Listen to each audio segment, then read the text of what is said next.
একটি অদম্য সাহসী আমাদের বঞ্চিত কর্মপ্রার্থী বোন প্রথম মামলা করে এর সূচনা করেছিলেন। সেটা আপনারা সবাই জানেন যে ওয়েটিং লিস্টে তার নাম 2 নম্বরে ছিল, তার নাম বাতিল করে ফরওয়ার্ড ব্লক থেকে তৃণমূলে যোগদান করানো পরেশ অধিকারীর মেয়েকে চাকরি দিয়ে প্যানেল ভাঙা থেকেই এর প্রথম সূত্রপাত। এবং অনেকেই অনেক তথ্য জানতেন না, পরে পরে সবাই প্রত্যেকটা অর্ডার উনার ডিভিশন বেঞ্চে চ্যালেঞ্জ করে কখনো স্টে নেওয়া হয়েছে ও পরে সেটিসাইড হয়েছে, সুপ্রিম কোর্ট পর্যন্ত গেছে। এবং এই পরিপ্রেক্ষিতে চট্টোপাধ্যায় এবং পুরো হায়ার এডুকেশন ডিপার্টমেন্ট, সুবীরেশ বাবু সহ, এসকে সিনহার সহ, কল্যাণময় গাঙ্গুলি সহ পুরো ডিপার্টমেন্টটাই জেলে গেছে ক্রমান্বয়ে। এবং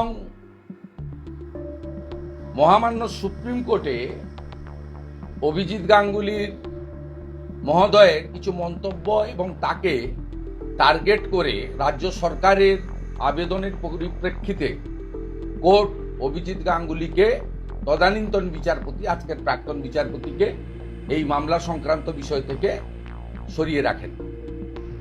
ডিভিশন বেঞ্চ তৈরি হয়। সেই ডিভিশন বেঞ্চ গত বছর সম্পূর্ণ প্যানেলকে বাতিল করেন।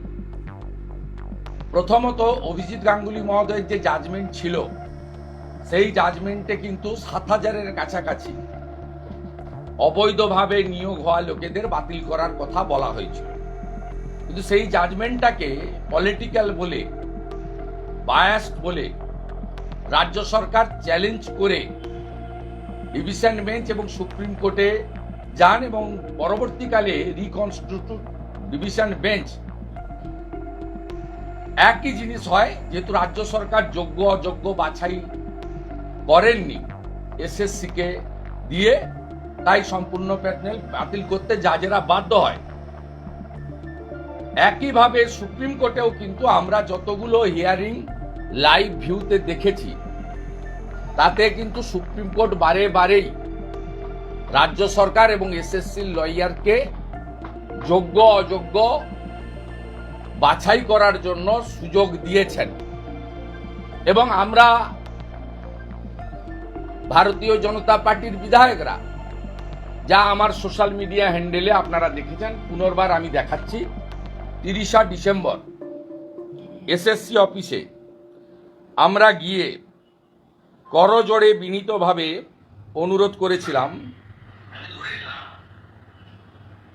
যে আপনারা 6-7 হাজার অযোগ্য বা অবৈধ অর্থের বিনিময়ে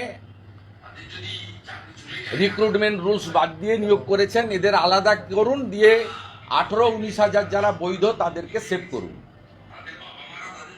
এসএসসি চেয়ারম্যান বর্তমানে যিনি আছেন মিট করেননি, পালিয়ে গেছিলেন। সচিব আমাদের সঙ্গে মিট করে, আপনারা দেখুন, আমরা সেদিন থেকেই বলছি, তখন 7ই জানুয়ারি ডেট ছিল। আজকে এপ্রিল মাসের 3 তারিখে জাজমেন্ট এলো। এই সুযোগ রাজ্য সরকারকে, যিনি প্রেস কনফারেন্স করেছেন, চোরের মায়ের লম্বা গলা।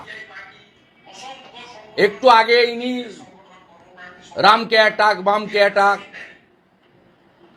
ঘুরিয়ে ফিরিয়ে অনেককে অ্যাটাক করেছেন, কিন্তু মূল যে জায়গাটা করেছেন 2013 সালে পার্থ চ্যাটার্জিকে মন্ত্রিসভায় যুক্ত করার পরে, শিক্ষা দপ্তর দেওয়ার পরে, আজকে একটু আগেই চোরের মায়ের লম্বা গলা, চোরেদের রানী, তিনি বলেছেন এসএসসি দায়ী। এসএসসির হাতে কোনো ক্ষমতা ছিল না। 5টা জোনে এসএসসি অফিস আছে, শিলিগুড়ি, মালদা, বাঁকুড়া। এই জোন অফিসগুলো 5টাকে তুলে দেয় পার্থ চ্যাটার্জি এসে, যেমন ডিপিএসসি তুলে দিয়েছিল জেলাতে। সরাসরি বিকাশ ভবন থেকে রিক্রুটমেন্ট হয় এবং তিনি এসকে সিনহার নেতৃত্বে 16 সালের পরে একটা রিক্রুটমেন্ট কমিটি করেন। 16 সালের রিক্রুটমেন্টেও অনেক যোগ্যরা মেধার ভিত্তিতে, পরীক্ষার ভিত্তিতে চাকরি পায়। আপনি মূল যে নিয়োগগুলো বিতর্কিত এবং অযোগ্য, যা মহামান্য তদানীন্তন জাস্টিস আজকের সাংসদ অভিজিৎ গাঙ্গুলির